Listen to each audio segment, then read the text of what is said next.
चोरी चोरी दिल तेरा चुराएंगे, अपना तुझे हम बनाएंगे। धीरे धीरे पास तेरे आएंगे, आके दूर फिर न जाएंगे। चोरी चोरी दिल तेरा चुराएंगे, अपना तुझे हम बनाएंगे। धीरे धीरे पास तेरे आएंगे, आके दूर फिर न जाएंगे।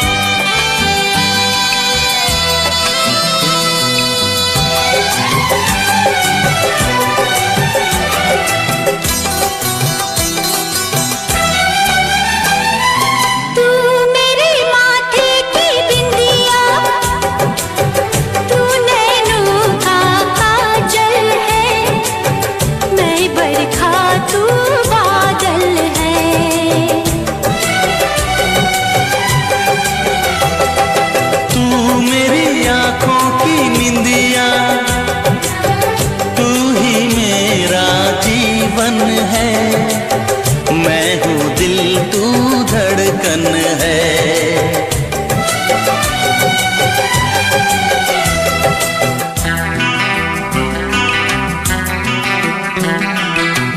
धड़कनों से तुझे चुराएंगे,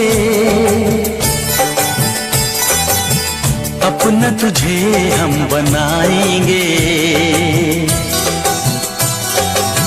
चोरी चोरी दिल तेरा चुराएंगे, अपना तुझे हम बनाएंगे। धीरे धीरे पास तेरे आएंगे, आके दूर फिर न जाएंगे।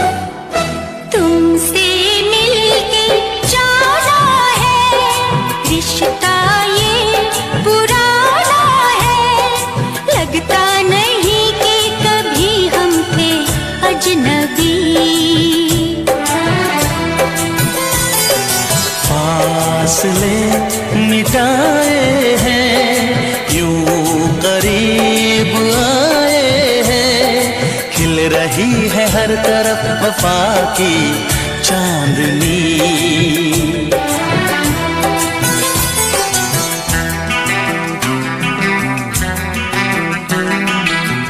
चांदनी से तुझे चुराएंगे, अपना तुझे हम बनाएंगे। चोरी चोरी दिल तेरा चुराएंगे, अपना तुझे हम बनाएंगे। धीरे धीरे पास तेरे आएंगे, आके दूर फिर न जाएंगे।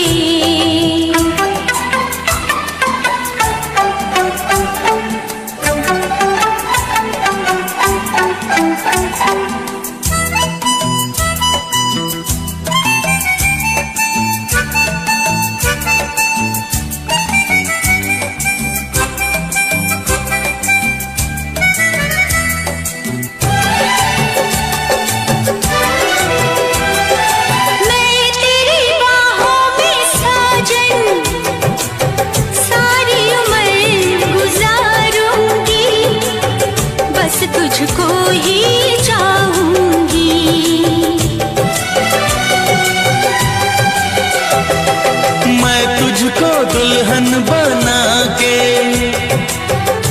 अपने संग ले जाऊंगा, तेरे नाज उठाऊंगा।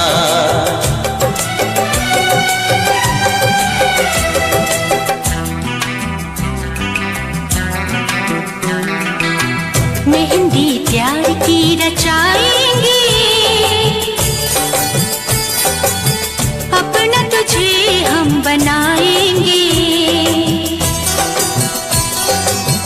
चोरी चोरी दिल तेरा चुराएंगे, अपना तुझे हम बनाएंगे।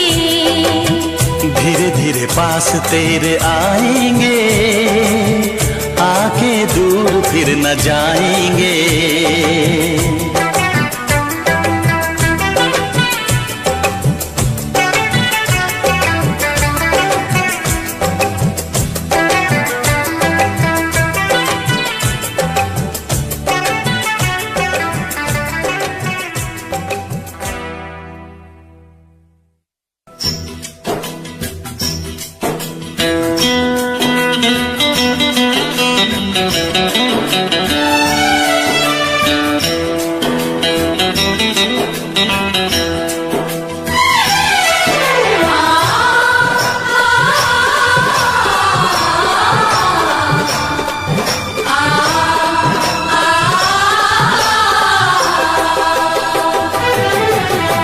उनसे मोहब्बत करके दिन रात सनम रोते हैं।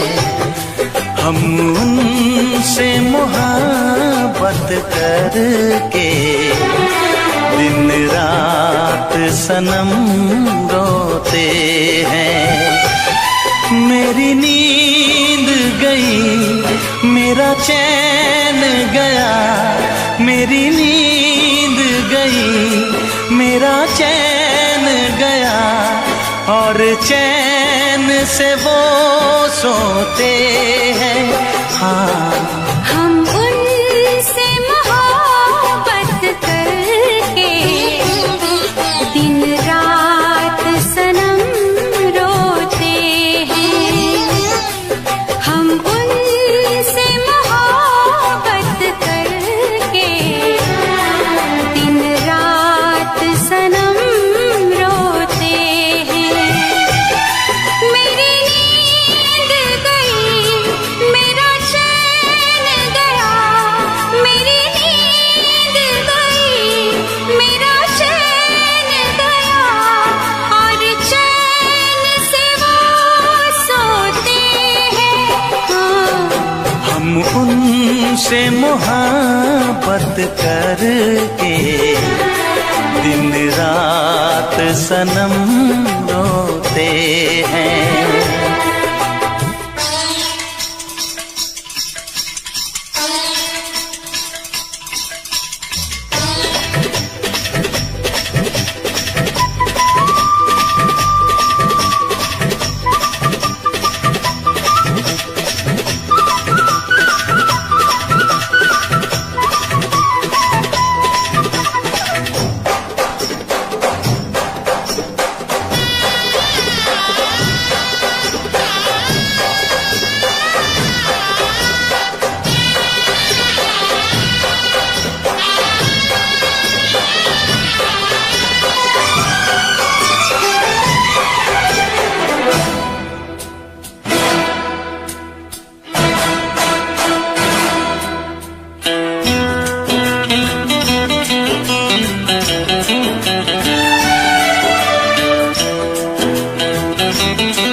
दिल को धड़कना तुम्ही ने सिखाया, मुझे तेरी चाहत ने पागल बनाया।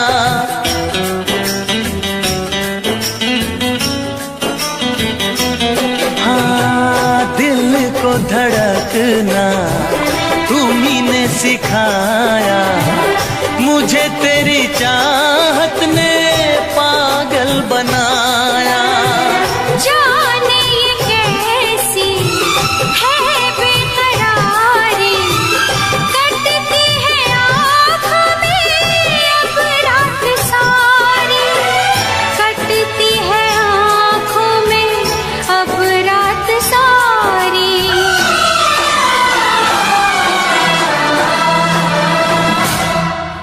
तेरे सीने में हम दिल बन के सनम, बुझते हैं कभी जलते हैं। मेरी नींद गई मेरा चैन गया, और चैन से वो सोते हैं। हाँ, हम उनसे मोहब्बत करके दिन रात सनम रोते हैं। दिन रात सनम रोते हैं।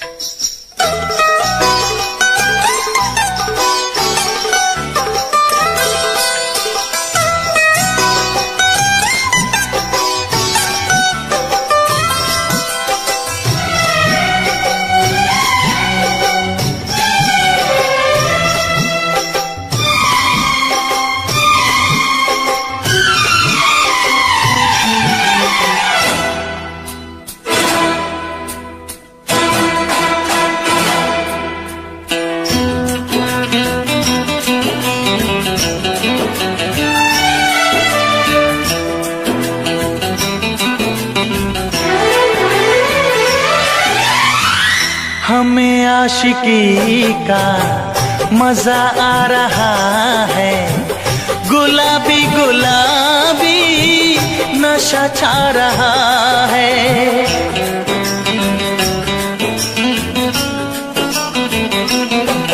हाँ, हमें आशिकी का मजा आ रहा है, गुलाबी गुलाबी नशा छा रहा है। सांसों में घुल जाऊं मैं सांस बन के, रहूं तेरे दिल में तेरी आस बन के। रहूं तेरे दिल में तेरी आस बन के।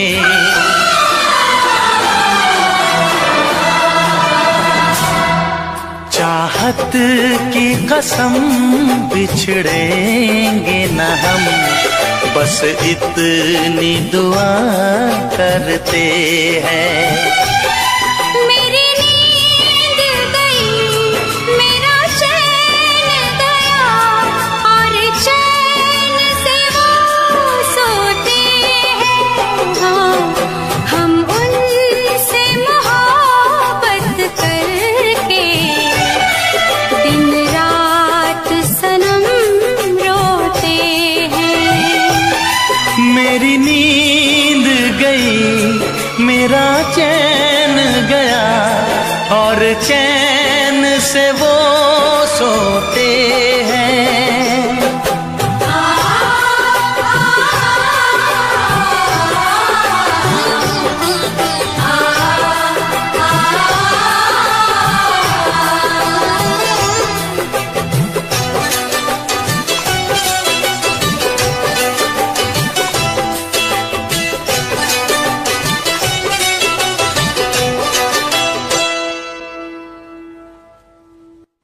हे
चोरी नहीं की है, तेरे संग यारा चोरा चोरी नहीं की है।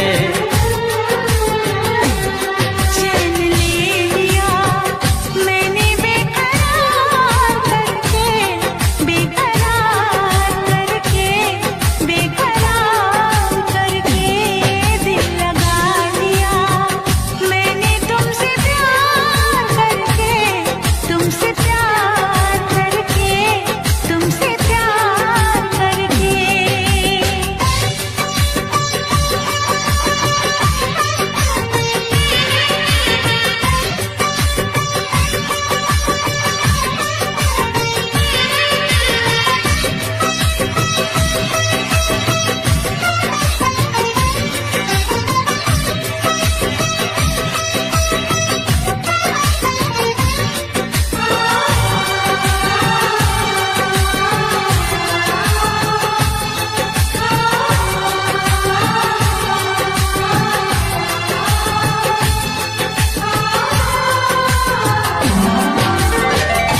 बीच सफर में कहीं मेरा साथ छोड़ के, तुझको कसम है नहीं हो जाना दिल तोड़ के।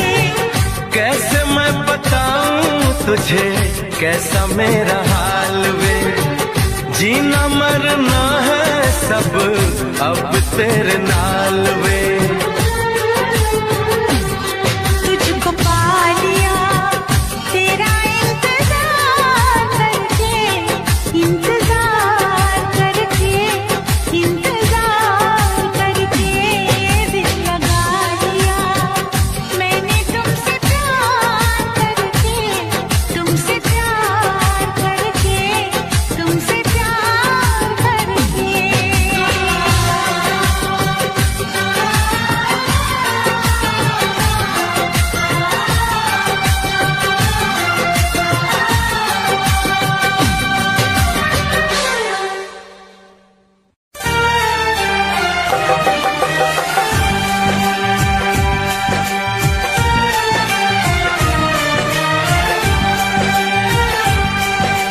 हे हे हे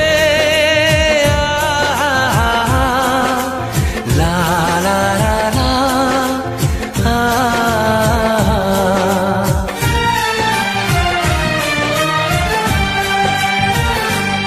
मैं अगर सामने आ भी जाया करूं, लाजमी है कि तुम मुझसे पर्दा करो। अपनी शादी के दिन अब नहीं दूर है, मैं भी तड़पा करूं, तुम भी तड़पा करो। बड़ी मुश्किल है ये मेरा दिल है, बड़ी मुश्किल है ये मेरा दिल है। तुम ही कहो कैसे मैं चुप रहूं, तुम अगर सामने आ भी जाया करो, लाजमी है कि मैं तुमसे पर्दा करूं। अपनी शादी के दिन अब नहीं दूर है, मैं भी तड़पा करूं, तुम भी तड़पा करो। बड़ी मुश्किल है ये मेरा दिल है, बड़ी मुश्किल है ये मेरा दिल है। तुम ही कहो कैसे मैं चुप रहूं। तुम अगर सामने आ भी जाया करो, लाजमी है कि मैं तुमसे पर्दा करूं।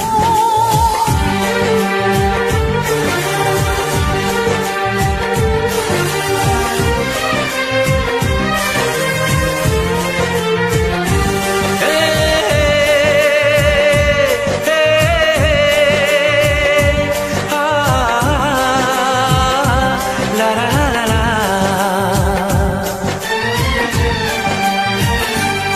बुलाने के मनाने के ये दिन है आजमाने के, जरा समझा करो दिलबर तुम्हें मेरी कसम।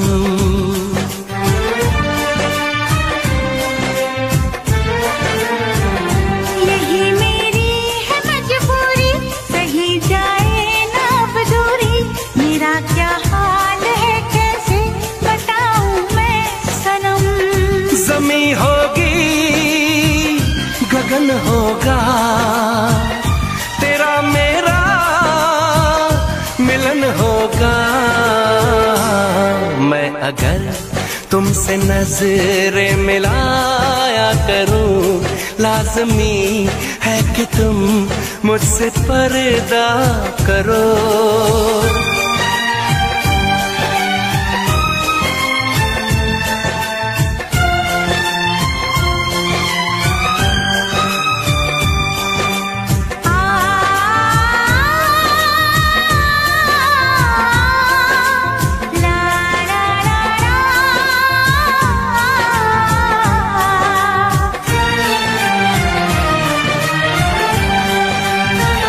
मैं दुनिया से चला जाऊं, कभी ना लौट के आऊं, करोगी क्या अकेले तुम बताओ दिलरुबा।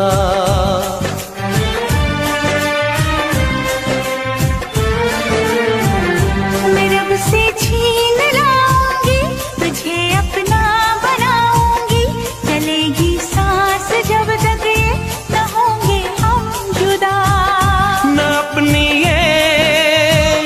कसम टूटे, जो रब रूठे तो रब रूठे। मैं अगर तुमको मिलने बुलाया करूं, लाज़मी है कि तुम मुझसे पर्दा करो। अपनी शादी के दिन अब नहीं दूर है, मैं भी तड़पा करूं तुम भी तड़पा करो। बड़ी मुश्किल है ये मेरा दिल है, तुम ही कहो कैसे मैं चुप रहूं। मैं अगर सामने आ भी जाया करूं, लाज़मी है कि तुम मुझसे पर्दा करो।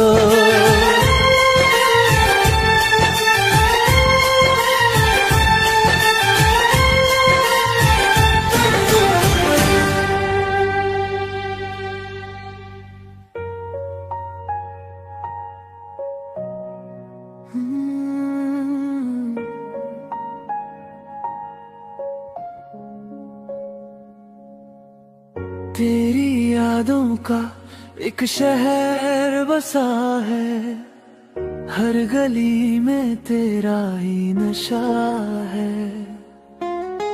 चांद भी पूछे तेरा पता मुझसे, रातों को दिल क्यों उदास है।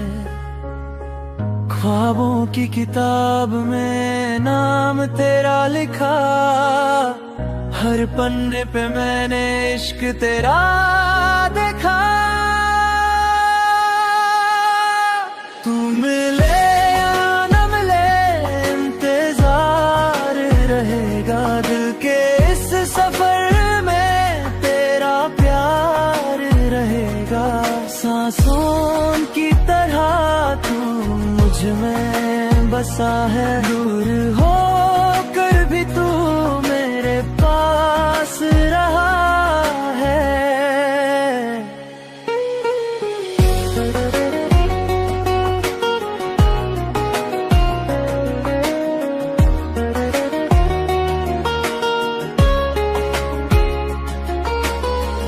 बारिश की बूंदों में तेरी हंसी मिले, हवाओं के संग तेरी खुशी मिले।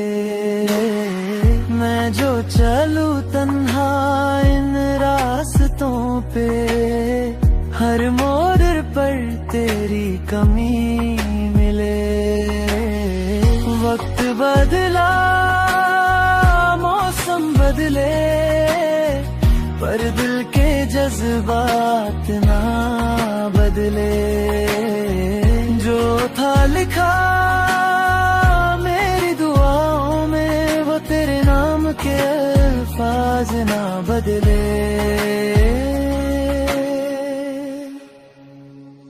तू मिले या ना मिले, इंतजार रहेगा दिल के इस सफर में। दोस्तों, आज की कहानी है भारत पाक युद्ध की, और ये कब की बात है? 1971 की बात है। सुनिएगा कहानी में क्या होता है। और ये कहानी का नाम होगा लोंगेवाला। क्या होगा? लोंगेवाला में जो भारत पाकिस्तान युद्ध हुआ था। ये 1971 की बात है। भारत पाक युद्ध चल रहा था। कहानी है मेजर कुलदीप सिंह चांदपुरी और 23 पंजाब रेजिमेंट की। 120 जवान और 2000 पाकिस्तानी प्लस 45 टैंक। 3 दिसंबर 1971 में क्या हुआ था? पाकिस्तान ने शाम 5:45 पर हमारे एयरबेस पर हमला कर दिया। युद्ध शुरू हुई। पाकिस्तान का प्लान था राजस्थान के रास्ते घुसो, जैसलमेर लो, फिर जोधपुर और दिल्ली का रास्ता खोलो। इसके लिए उन्होंने चुना लोंगेवाला पोस्ट। क्यों? क्योंकि ये बिल्कुल बॉर्डर पर थी, नाम की पोस्ट थी। चारों तरफ सिर्फ रेत, दूर दूर तक कोई मदद नहीं। लोंगेवाला पोस्ट पर कौन था? 23 पंजाब की एक कंपनी, कुल 120 जवान, कमांडर 31 साल का मेजर कुलदीप सिंह चांदपुरी। हथियार क्या थे? एक जीप पर लगी मशीन गन, 2 मोर्टार, कुछ रॉकेट लॉन्चर और पुरानी 303 राइफल्स। एंटी टैंक गन वो भी नहीं थी। दूसरी तरफ पाकिस्तान की 51 इन्फेंट्री ब्रिगेड, साथ में 22 कैवेलरी रेजिमेंट, 2000 प्लस सैनिक, 45 पैटर्न टैंक, चीन की तोपें। उनका कमांडर था ब्रिगेडियर तारिक मीर। यानी मुकाबला 1 भारतीय बराबर 17 पाकिस्तानी। 4 दिसंबर 1971 रात 12:30 बजे मौत का कारवां दिखा। रेत के टीले पर ड्यूटी दे रहे नायक भैरव सिंह को आवाज़ सुनाई दी।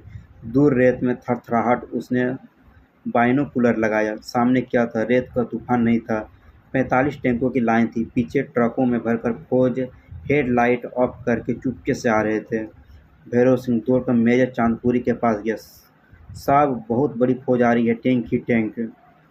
चांदपुरी बाहर निकले, देखा तो होश उड़ गए। उन्होंने वायरलेस पर बटालियन HQ को बोला, दुश्मन is here, 2000 man, 45 tanks, request immediate backup and air support.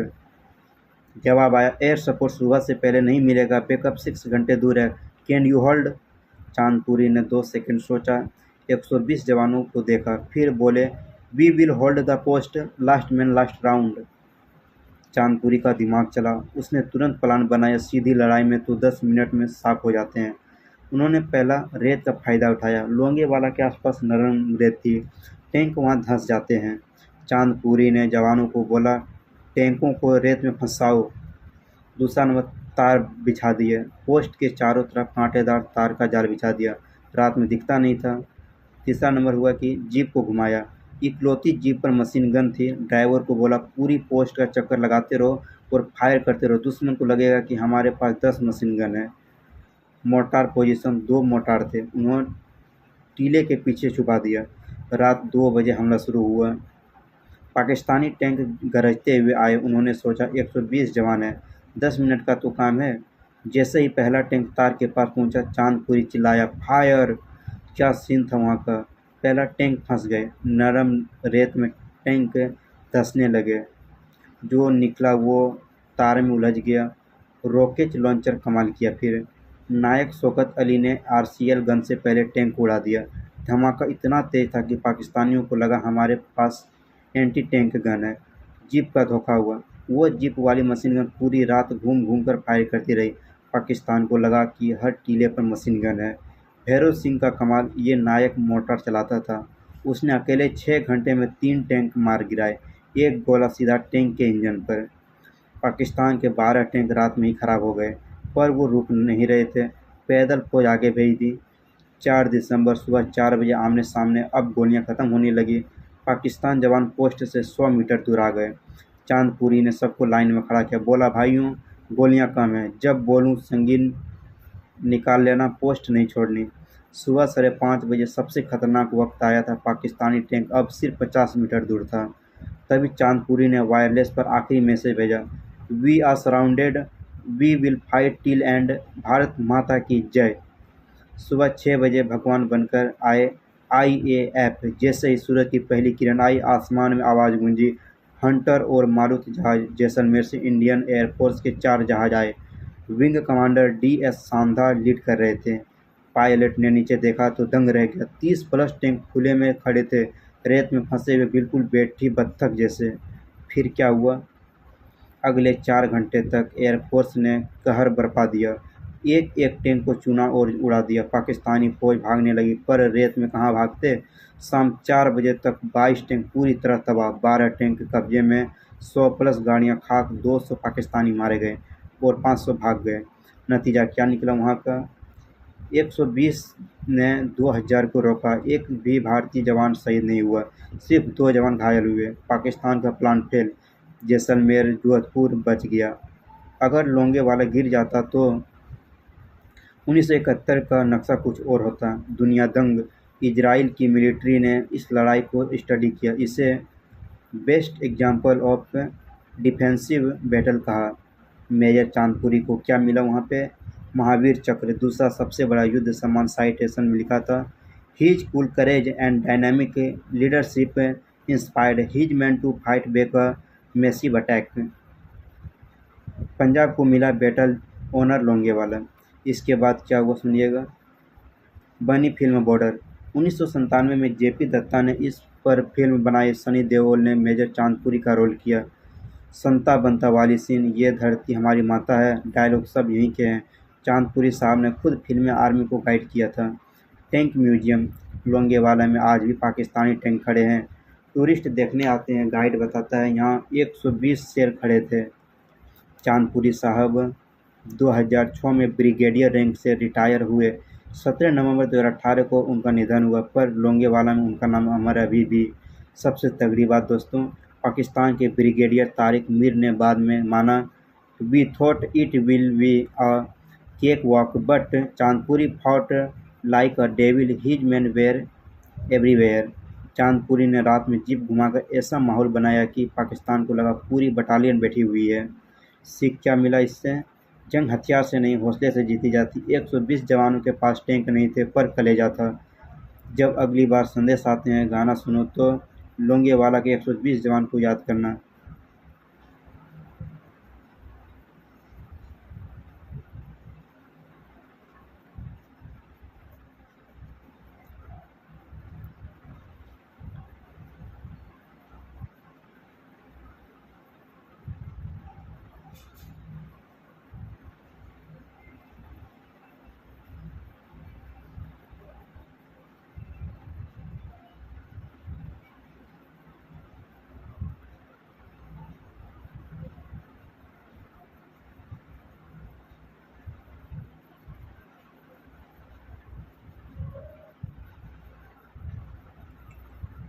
दोस्तों अब मैं तो दूसरी कहानी सुनाने जा रहा हूँ आपको, ठीक है।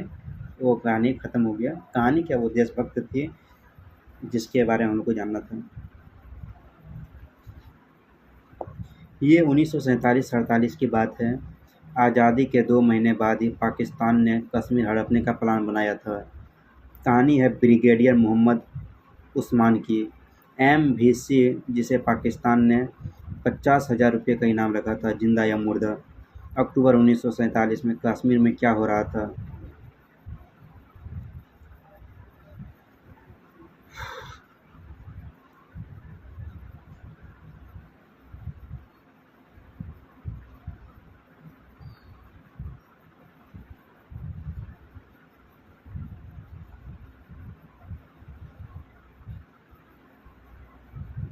पाकिस्तान ने कबायली हमलावर भेज दिए। 5,000 पठान राइफल तोप लेकर। उनका प्लान था, पुंछ नौशेरा झगड़ा पर कब्जा करो, फिर श्रीनगर पहुंचो। नवंबर 1947 में उन्होंने झंगर पर कब्जा कर लिया। नौशेरा अगला टारगेट था। नौशेरा गया तो जम्मू कश्मीर का रास्ता खुल जाता। कौन थे मोहम्मद उस्मान? ये आजमगढ़ यूपी के रहने वाले 1912 में पैदा हुए। सैंडहर्स्ट से ट्रेनिंग बलूच रेजिमेंट में अफसर बने। 1947 में बंटवारा हुआ। जिन्ना ने खुद बुलाया, उस्मान पाकिस्तान आ जाओ, तुम्हें जनरल बना दूंगा। उस्मान ने जवाब दिया, सर मैं हिंदुस्तान में पैदा हुआ हूँ, यहीं मरूंगा, मेरी वफादारी मेरी मिट्टी से है। और वो इंडियन आर्मी में रह गए। 50 पैरा ब्रिगेड के कमांडर बने। दिसंबर 1947 नौशेरा में हालत खराब। झगड़ हार चुके थे। नौशेरा पर 7000 कबायली प्लस पाकिस्तानी फौज हमले को तैयार। हमारे पास सिर्फ 50 पैरा ब्रिगेड, 3000 जवान। उस्मान को ऑर्डर मिला, नौशेरा को बचाओ एट एनी कॉस्ट। यानी उस्मान ने जवानों को लाइन में खड़ा किया। बोले, भाइयों मेरे लिए 2 चीज़ें पवित्र हैं, एक मेरा देश, दूसरा मेरी वर्दी।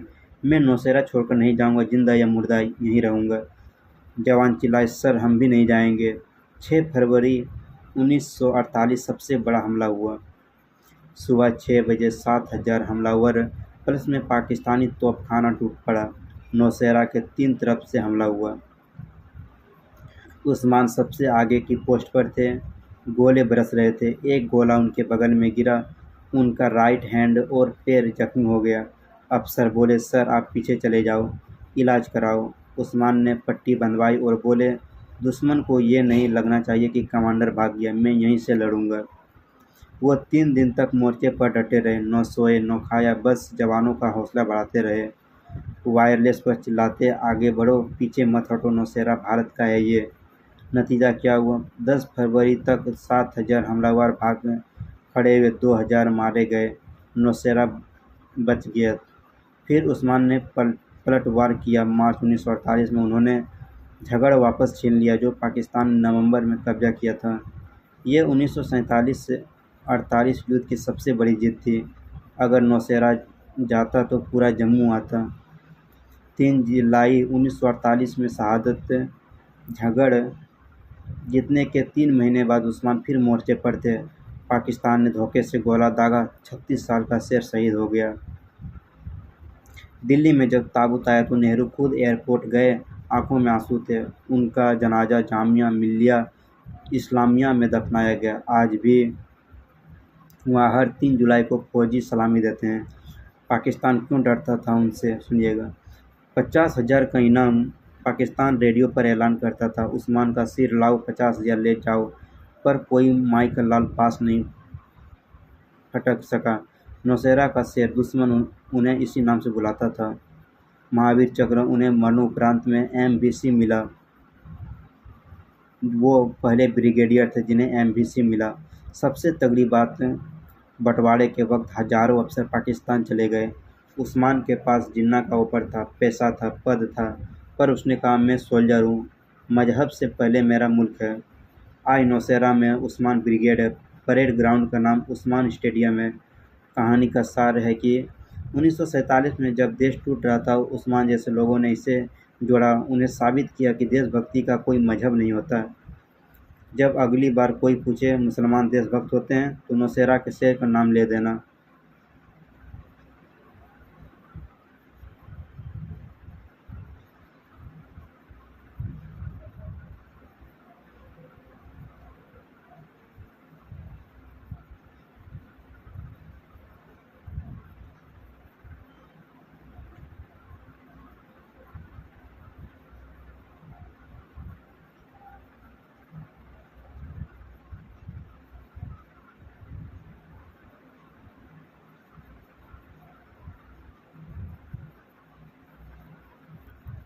अब सुनिए दोस्तों, कैप्टन मनोज कुमार पांडे की कहानी। ये वो शेर था जिसने कहा था, if death strikes before I prove my blood, I swear I will kill death. बचपन से ही फौजी था गुरुजी। 25 जून 1975 सीतापुर यूपी में जन्म। पापा सरकारी नौकरी पर। मनोज का सपना था फौज।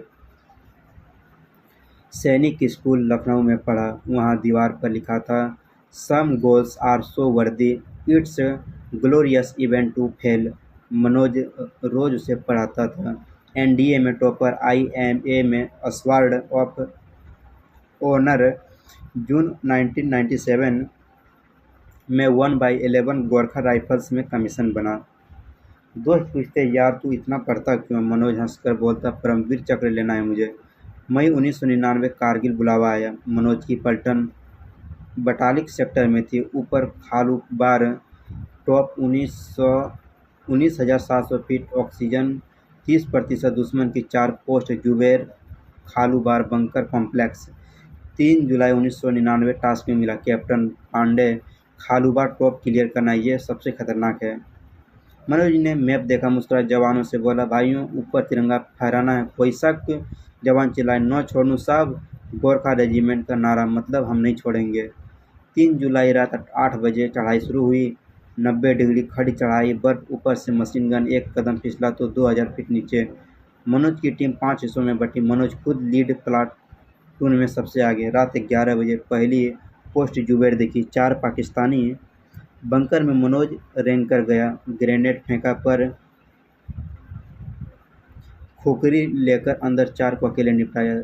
रेडियो पर बोला, जुबैर क्लियर, न छोड़नू। 4 जुलाई सुबह 3 बजे खालूबार से 50 मीटर दूर। अब असली लड़ाई, दुश्मन की 3 मशीन गन लगातार फायर कर रही थी। मनोज की आधी टीम घायल। तभी कंधे में गोली लगी, खून बह रहा था। जवान बोले, सर आप रुको। मनोज चिल्लाया, तो अभी तो शुरू हुआ है, मुझे परमवीर चक्र चाहिए। पट्टी बांधी और फिर आगे बढ़ा। दूसरा बंकर सामने था। आखिरी 20 मीटर मौत से रेस। बंकर से मशीन गन चल रही थी, कोई सिर नहीं उठा पा रहा था। मनोज ने देखा 6 जवान फंस गए। उसने सोचा नहीं, खड़ा हुआ और चिल्लाते हुए दौड़ गया, न छोड़नू। कमर में गोली लगी थी, माथे में गोली लगी, पर वो रुका नहीं। बंकर के मुहाने तक पहुंचा, ग्रेनेड अंदर फेंका, 4 दुश्मन ढेर कर दिए। गिरते गिरते आखिरी बंकर पर भी ग्रेनेड फेंका, चिल्लाया, जय महाकाली, आयो गोरखाली, और शांत हो गया। उम्र थी इनकी 24 साल। सुबह 6 बजे खालूबार पर तिरंगा मनोज की बॉडी के पास जब जवान पहुंचे तो देखा वो बंकर के मुहाने पर गिरा था, हाथ में खुपरी, चेहरे पर स्माइल। उसकी शहादत के 10 मिनट बाद खालूबार टॉप भारत का था। 4 post, 11 bunker clear, Batalik sector सुरक्षित थे। इसके आगे क्या हुआ सुनिएगा। इन्हें परमवीर चक्र 26 जनवरी 2000 राष्ट्रपति ने पिता गोपी चंद पांडे को मेडल दिया। साइटेशन पढ़ते वक्त पूरा दरबार खड़ा हो गया। डायरी में लिखी थी, मनोज की पर्सनल डायरी में लिखा, some goals are so worthy, it's glorious event to fail, I want to die for my country. 19 साल की उम्र में ये लिखा था। फिर ये 1/11 GR का नारा, आज भी गोरखा पलटन हमला करती है तो कैप्टन मनोज पांडे की जय बोलती है। सैनिक स्कूल लखनऊ, वहाँ मनोज पांडे ऑडिटोरियम बना हुआ है। दीवार पर उसी की का कोट लिखा है। Batalik war memorial, Khalubar top पर मनोज की मूर्ति है। 19,700 फीट पर पिता का दर्द और गर्व। गोपी चंद पांडे ने कहा था, मेरा बेटा मुझसे कहता था, पापा एक दिन ऐसा काम करूंगा कि पूरी सीतापुर मुझे सलाम करेगा। आज पूरा हिंदुस्तान मुझे सलाम करता है। मनोज की मां ने कभी टीवी नहीं देखा। उसके बाद बोली, मेरा बेटा वर्दी में ही अच्छा लगता था। सबसे रुला देने वाली बात दोस्तों, मनोज की सगाई हो चुकी थी। लड़की का नाम था प्रीति। कारगिल के बाद शादी थी। शहादत के बाद प्रीति ने कहा, वो मेरा नहीं था, वो हिंदुस्तान का बेटा था। मुझे गर्व है कि मेरी सगाई एक शहीद से हुई। इनसे सीख क्या मिलती है? 24 साल की उम्र में 5 गोलियां खाकर भी पोस्ट नहीं छोड़ी, क्योंकि उसने कहा था, न छोड़नू। कारगिल में 2 शेर सबसे ज़्यादा फेमस हुए, विक्रम बत्रा और मनोज पांडे, दोनों 24 साल के, दोनों परमवीर चक्र, दोनों जूनियर को बचाया। आज भी बटालिक में जब नई पलटन खालूबार आ जाती है तो कमांडर सबसे पहले मनोज पांडे की पोस्ट पर सलाम करता है, बोलता है, सर आपकी पोस्ट सेफ है। जय हिंद, जय गोरखा। गुरु जी अब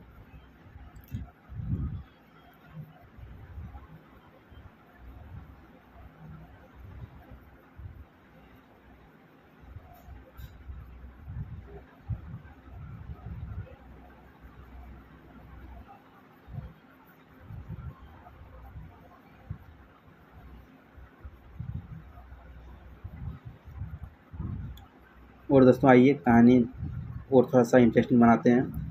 अब सुनिएगा अल्बर्ट एक्का की कहानी। ये 1971 की बात है। बांग्लादेश मुक्ति युद्ध, जिसने अकेले पाकिस्तानी बंकर में घुसकर 20 को निपटा दिया था। बैकग्राउंड: 3 दिसंबर 1971 को पाकिस्तान ने हमारे एयरबेस पर हमला कर दिया। जंग शुरू हुई। ईस्टर्न फ्रंट यानी आज का बांग्लादेश इंडियन आर्मी का प्लान था। ढाका पहुंचो, पाकिस्तान को सरेंडर कराओ। बीच में पड़ता था गंगा सागर, अगरतला से 6 किलोमीटर दूर। बहुत बड़ा पाकिस्तानी गढ़, 3 तरफ से बंकर, मशीन गन, टैंक। इसे तोड़ना जरूरी था, नहीं तो ढाका नहीं जा रहे थे। कौन था अल्बर्ट एक्का? 27 दिसंबर 1942, झारखंड के गुमला जिले का जरी गांव, आदिवासी परिवार। बचपन में ही शिकार करना सीख लिया था। 20 साल की उम्र में फौज ज्वाइन की, बिहार रेजिमेंट, फिर चौगदह गार्ड्स में ट्रांसफ़र। 5 फुट 4 इंच का कद, पर कलेजा शेर का था। साथी बुलाते थे छोटा पैकेट बड़ा धमाका। 3 दिसंबर 1971 को गंगा सागर मिशन। चौगदह गार्ड्स को ऑर्डर मिला, गंगा सागर दुश्मन का गढ़ है, इसे साफ करो। सामने क्या था? Pakistani 3 Punjab regiment, 3 layer defence, पहले माइनफील्ड बंकर, फिर tank. Albert Ekka left flank की टीम में था। उसके सेक्शन का काम था दुश्मन के बाएं तरफ से घुसना। 4 दिसंबर सुबह 3:30 बजे हमला शुरू हुई। धूप अंधेरा, अल्बर्ट की टीम रेत कर आगे बढ़ रही थी। तभी धड़ाम, पहला बंकर जाग गया। मशीन गन शुरू हुआ। लाइट मशीन गन से हमला, 2 जवान वहीं शहीद। सेक्शन कमांडर चिल्लाया, कोई आगे बढ़ो, बंकर चुप कराओ। अल्बर्ट खड़ा हुआ, बोला, साहब मैं जाता हूँ, सीन देख फिर क्या होता है। अल्बर्ट अकेला में रह कर गया। 20 मीटर ग्रेनेड निकाला, पिन खोली, बंकर के अंदर फेंका। धमाका, मशीन गन शांत, पर अंदर से 2 पाकिस्तानी निकलकर भागे। अल्बर्ट ने संगीन चढ़ाई और दोनों की वहीं ढेर कर दिया। तो इस प्रकार से इसकी कहानी समाप्त करते हैं हम। इसकी और भी आगे कहानी है। वीडियो बहुत लंबी हो जाएगी, इसलिए मैं यहीं वीडियो को समाप्त कर रहा हूँ।